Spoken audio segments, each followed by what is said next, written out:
people have called you too sensitive your entire life, there's something you need to hear. You may not be overreacting. You may simply be noticing things other people completely miss. The tiny change in someone's voice. The half-second pause before they say, "I'm fine." The tension in a room before anyone starts arguing. The text message that looks perfectly normal to everyone else, but somehow feels different to you. And the strange part? You're often right. You knew something was wrong before they admitted it. You knew someone was pulling away before they stopped calling. You sensed the mood had changed while everyone else was still laughing. But instead of trusting what you noticed, you probably learned to question yourself.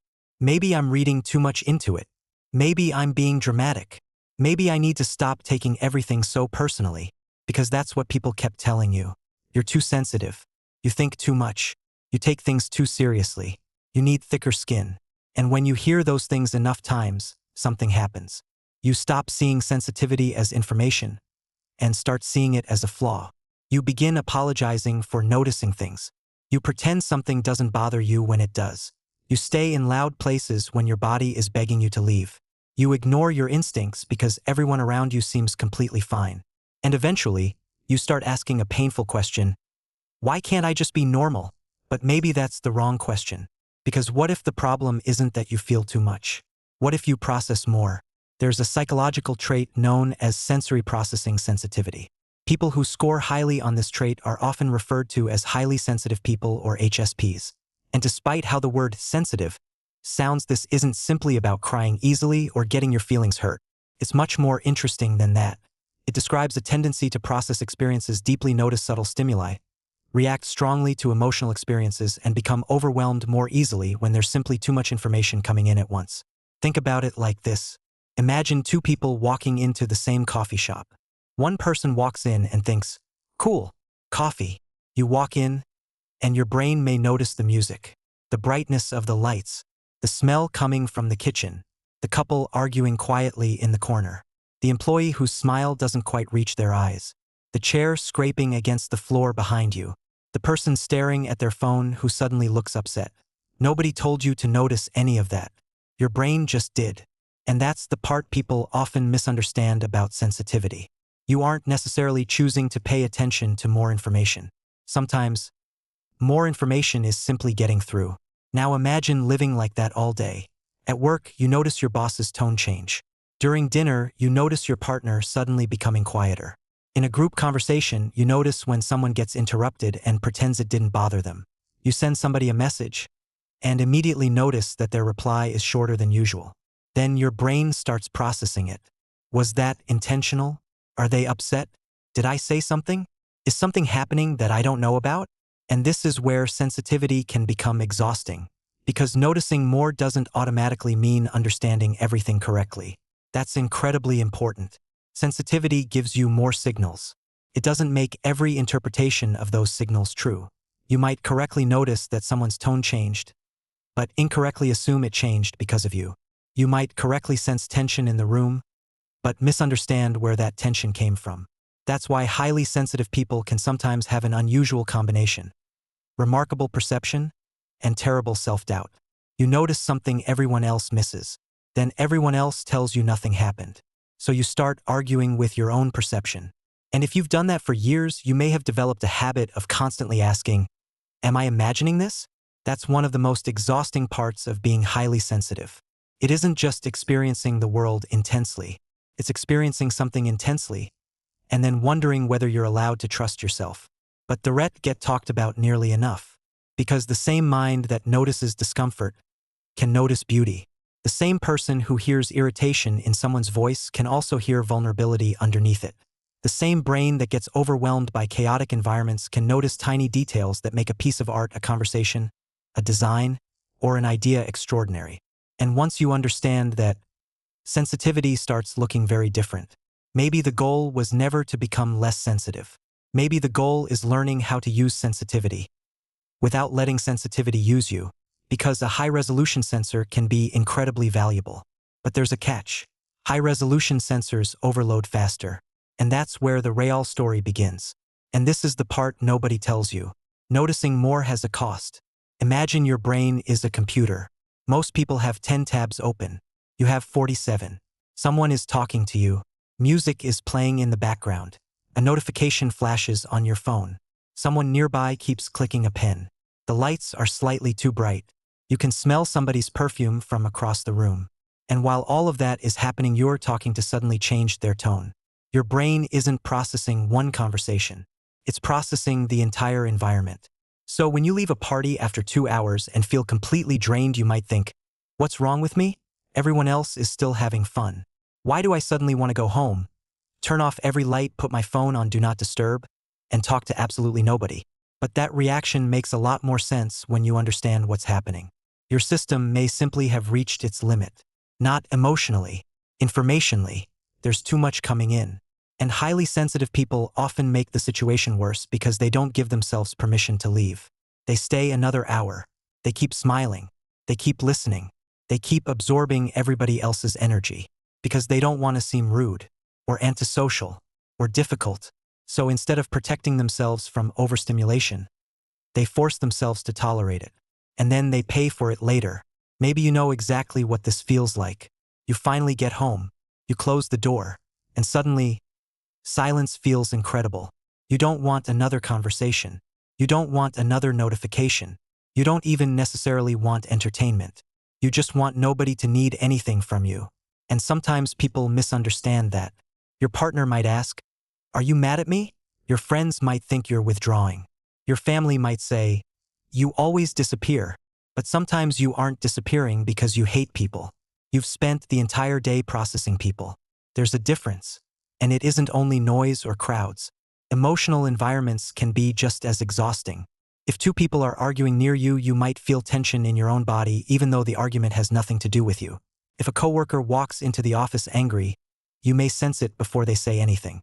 If someone you love is upset, you might find yourself carrying their mood for hours. This can create a dangerous habit. You start treating every emotion you detect as an emotion you're responsible for fixing. Someone is disappointed? You immediately wonder what you should do. Someone is quiet? You start trying to make them feel better. Someone seems uncomfortable? You change your behavior. Someone is angry? You search your memory for something you might have done wrong. And before you realize it, you're no longer simply sensitive. You're becoming responsible for the emotional temperature of every room you enter. That is exhausting. And here's something highly sensitive people desperately need to learn.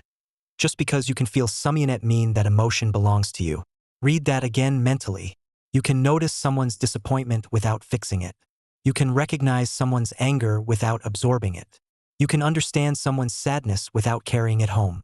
Empathy without boundaries eventually becomes exhaustion. And this is why sensitivity can feel like a curse when you don't understand how to manage it. The problem isn't necessarily the sensitivity itself. The problem is unfiltered access. Everything gets in. Every tone, every look, every request, every criticism, every awkward silence, every shift in energy. And you treat all of it like something that deserves your attention. But it doesn't. Your sensitivity may be automatic. Your attention doesn't have to be. That's the skill that changes everything. Because the goal isn't to turn off your radar. The goal is to decide which signals deserve investigation and which signals can simply pass through. Think about a smoke detector. A smoke detector is valuable because it's sensitive. You don't want a smoke detector that waits until half the house is burning before it reacts. But imagine if that detector screamed every time you made toast. Eventually, you'd stop trusting it. That's what can happen when sensitivity mixes with anxiety. You detect something real, a facial expression, a pause, a change in tone. But then your mind builds an entire story around it. They're upset. Becomes, they're upset with me. Then, I did something wrong. Then, they're probably pulling away. And suddenly a 2-second facial expression has turned into a 20-minute internal investigation. That's no longer perception. That's interpretation. And learning to separate those two things is one of the most powerful skills a sensitive person can develop. What did I actually notice? Versus, what story did my brain create about what I noticed? For example, fact, they answered my text with one sentence. Story, they're losing interest in me. Fact, my boss sounded serious this morning. Story, I'm about to get fired. Fact, my friend was unusually quiet at dinner. Story, I must have done something. Sensitive people are often extremely good at collecting emotional data. But being good at collecting data doesn't mean you should automatically trust the first explanation your brain produces. That distinction matters, because once you stop confusing sensitivity with certainty, something changes. You keep the perception, but you lose some of the suffering. And that's when sensitivity starts becoming useful, because underneath the overstimulation, underneath the exhaustion, underneath all those years of being told to stop being so sensitive, there may be an ability you've been underestimating your entire life. You notice what other people overlook. And in the right environment, that can become an enormous advantage. Here's a situation you may recognize. You're sitting in a meeting. Everyone loves the new idea. The presentation looks great. The numbers look fine. People are nodding. Someone says, "This is going to work," but something bothers you. You can't explain it immediately. The red fit. So you keep looking. And eventually you find it. Contradiction. A customer problem nobody considered. A small flaw that could become a much bigger problem 6 months from now. And when you point it out, someone says, "You're overthinking it." Maybe you are. But sometimes, 6 months later, the exact problem you noticed becomes the problem everyone is suddenly trying to solve. This is one of the strange advantages of deep processing. When your mind naturally pays attention to subtle information, you can sometimes identify patterns earlier. You notice inconsistencies. You notice what doesn't quite fit. You notice the tiny friction everyone else accepts as normal. And that ability matters in far more areas than people realize. Think about design. A tiny spacing problem. A color that feels slightly wrong. A button that's technically functional but somehow frustrating to use. Most people may never consciously identify the problem. They'll simply say, "I don't know. I don't really like it." A detail-oriented person may actually find the reason. Think about writing. One word changes the emotional meaning of an entire sentence. Think about leadership. Everyone says the team is doing fine, but one employee has stopped contributing. Another person has become unusually quiet. The jokes in meetings have changed. Something is happening beneath the surface. A perceptive leader notices before the quarterly report does. Think about relationships. Someone says, "I'm okay," but their words and behavior don't match. A sensitive person may notice the mismatch. Again, this doesn't make them psychic, and it doesn't make them automatically correct. But it gives them something valuable, a signal worth examining. And this is where sensitive people often make a huge mistake. They spend years using their sensitivity almost exclusively to detect danger. Is somebody angry? Did I embarrass myself? Does this person dislike me? What could go wrong? But the same sensitivity can be pointed somewhere else. What does this person actually need? What detail would make this better? What is everyone overlooking? Why doesn't this feel right yet? What could make this experience extraordinary? That's the shift. The trait doesn't necessarily change. The direction changes. And suddenly the thing that made you anxious in one environment can make you exceptional in another. Because there are places where noticing more isn't a weakness. It's the entire job. There are environments where sensitivity will exhaust you. And there are environments where the exact same sensitivity will make you unusually good at what you do. That's something many sensitive people discover far too late. They spend years asking, "How do I become less sensitive?" When a better question might be, where does being this sensitive actually become useful? Because traits don't exist in isolation. Their value depends on the environment. Imagine taking a microphone designed to capture the faintest sounds in a recording studio and putting it in the middle of a construction site. It would be overwhelmed. Feedback, noise, distortion. You might conclude, this microphone is terrible, but the microphone isn't defective. It's in the wrong environment. Put that same microphone inside a quiet studio, and suddenly it captures details that cheaper equipment can't even detect. The breath between lyrics, the texture of a voice, the tiny vibration of a guitar string. Same microphone, different environment, completely different result. And sensitive people often work the same way. Put someone who processes everything deeply inside a chaotic workplace. Constant interruptions, bright lights, office politics, aggressive personalities, notifications every 30 seconds, and they may struggle. They become exhausted, distracted, anxious, maybe even convinced that they're incapable. But put that same person somewhere where depth matters, where subtlety matters, where understanding people matters, where details matter, and suddenly the story can change. The person who was too sensitive becomes the person who catches mistakes before anyone else. The person who was too emotional becomes the person customers actually trust. The person who overthinks everything becomes the strategist who sees consequences 3 steps ahead. The person who needs too much quiet becomes the writer who notices exactly which sentence doesn't belong. Sensitivity didn't disappear. It finally had somewhere useful to go. This is why trying to force yourself to function exactly like less sensitive people can be such a destructive strategy. Maybe your friend can work with 3 conversations happening around them. You can't. Maybe your coworker can leave Slack, email, music, and their phone running simultaneously. You can't. Maybe someone else can attend 4 social events in one weekend and feel energized. You need Sunday completely alone. That doesn't make stronger, and it doesn't make weaker. It means your nervous systems may respond differently to stimulation. The mistake is believing there's only one correct way to function. There isn't. You don't need to win a competition called "Who can tolerate the most stimulation?" You need to understand the conditions under which your mind performs best.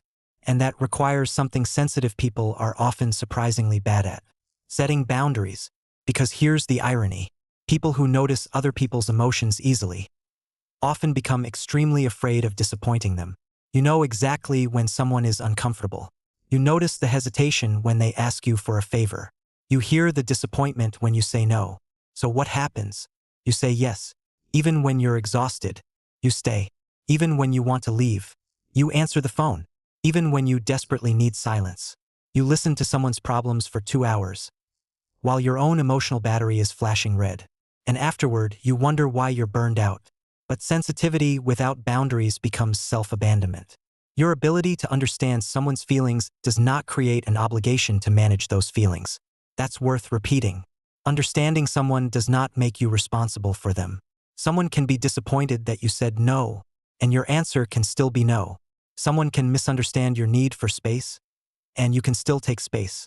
Someone can think you're quiet, private, particular, or difficult, and you can still protect the conditions your nervous system needs. You genre allowed to have them. And sometimes the healthiest sentence a sensitive person can learn is incredibly simple. I don't have the capacity for that right now. Not, I'm so sorry, I'm terrible, I know I should, please don't be mad. Just, I don't have the capacity for that right now. Because every time you protect your attention, you're protecting the resource that makes your sensitivity valuable in the first place. And there are 3 practical changes that can make an enormous difference. First, reduce unnecessary stimulation. Not all stimulation is meaningful. You don't need every notification. You don't need every group chat. You don't need constant background noise. You don't need to know what everyone on the internet thinks about everything. If your brain naturally processes information deeply, be selective about what you feed it. Your attention is not public property. Second, build recovery into your life before you desperately need it. Sensitive people often wait until they're completely overwhelmed before taking a break. Don't. If you know 3 hours of social interaction drains you, don't schedule 6 and hope your personality magically changes. If you need 20 minutes alone after work before talking to anyone, take the 20 minutes. Recovery isn't something you earn after collapsing. It's maintenance. And third, learn the difference between discomfort and danger. Because when you're highly responsive to your environment, uncomfortable sensations can sometimes feel urgent. Someone disagrees with you, your body reacts. A room becomes tense. Your body reacts. Someone sounds disappointed. Your body reacts. But a strong reaction doesn't always mean something is wrong. Sometimes it simply means your system noticed something quickly. You can acknowledge the signal without immediately obeying it. Pause, observe, ask, what do I actually know? Not, what am I afraid this means? That single question can save you from hours of unnecessary emotional processing. Because the goal isn't to become numb. Numbness isn't strength. The goal is to become discerning, to notice deeply without reacting automatically, to care deeply without carrying everything, to understand people without disappearing inside their emotions. That's when sensitivity stops controlling your life and starts becoming something you can actually use. And once you learn that, something interesting begins to happen. You start realizing how many things you've been noticing your entire life that other people genuinely don't see.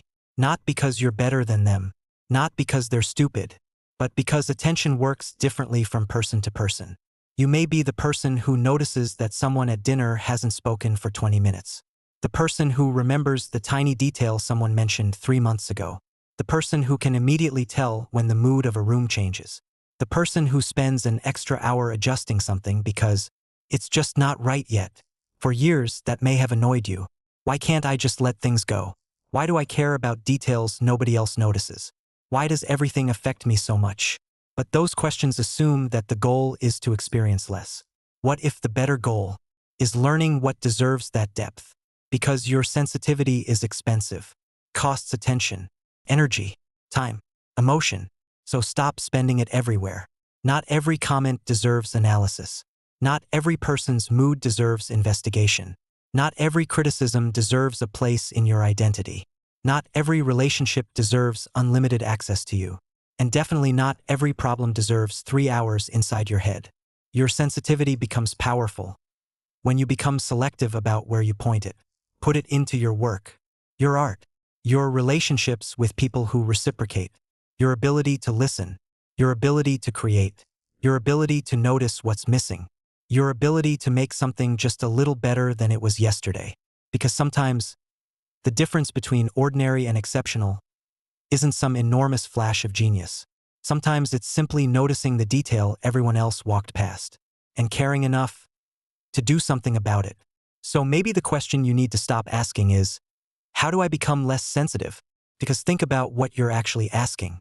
How do I notice less? How do I care less? How do I feel less? How do I become less affected by the world around me? And yes, sometimes learning emotional regulation is necessary. Sometimes anxiety distorts what you perceive. Sometimes you need distance from your own interpretation. But becoming numb isn't the goal. Becoming skilled with your sensitivity is. There's a difference. You don't need to destroy the sensor. You need to learn how to operate it. Because sensitivity without self-awareness can become anxiety. Sensitivity without boundaries can become exhaustion. Sensitivity without recovery can become burnout. Sensitivity without perspective can become overthinking. But sensitivity with awareness, that can become insight. Sensitivity with boundaries, that can become empathy without self-destruction. Sensitivity with focus, that can become creativity.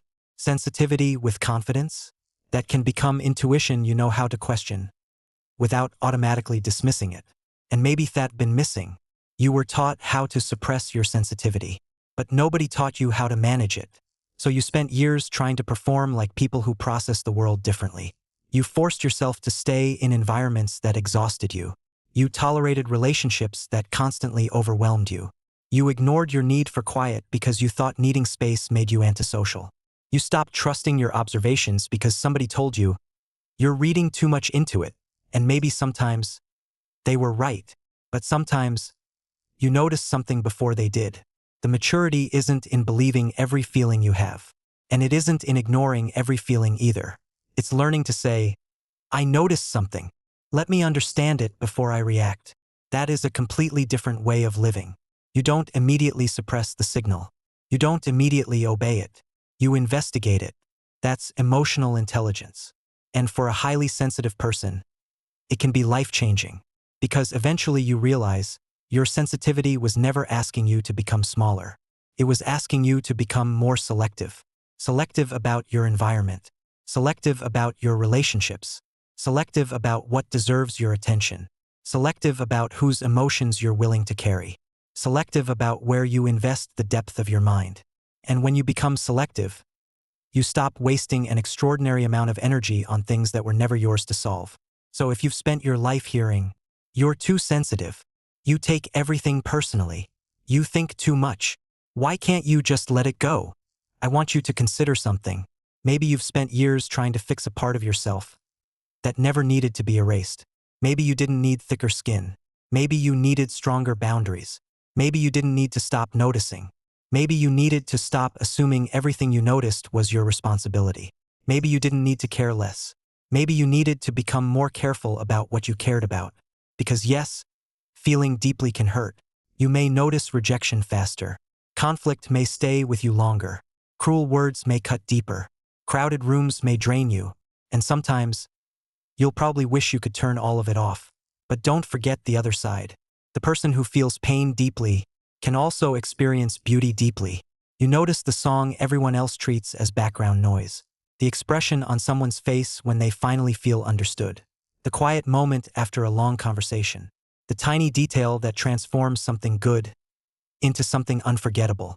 You notice when people need kindness before they know how to ask for it. You notice what isn't being said. You notice what could be better. You notice what matters. And no, that doesn't make you superior to anyone. It simply means your mind may interact with the world differently. The challenge is learning how to live with that difference without constantly apologizing for it. So the next time somebody tells you, "You're too sensitive," you don't have to argue with them. You don't have to prove anything. Just remember, sensitivity isn't the same thing as weakness, and strength isn't the same thing as numbness. Real strength is being able to feel something deeply, understand what you're feeling, decide whether it deserves your attention, and then choose what happens next. That's control. That's self-awareness. And that's the point. The goal isn't to become less sensitive. It's to become more selective about what deserves your sensitivity. Because once you learn where to place it, the trait you spent your entire life trying to hide may become one of the most valuable parts of who you are. If you've ever been called too sensitive, tell me in the comments. What's something you notice that other people seem to miss? And if you're interested in understanding the psychology behind the way you think, feel, connect, and behave, subscribe to True Persona. Because sometimes, understanding yourself doesn't require becoming someone new. It requires finally understanding the person you've been all along.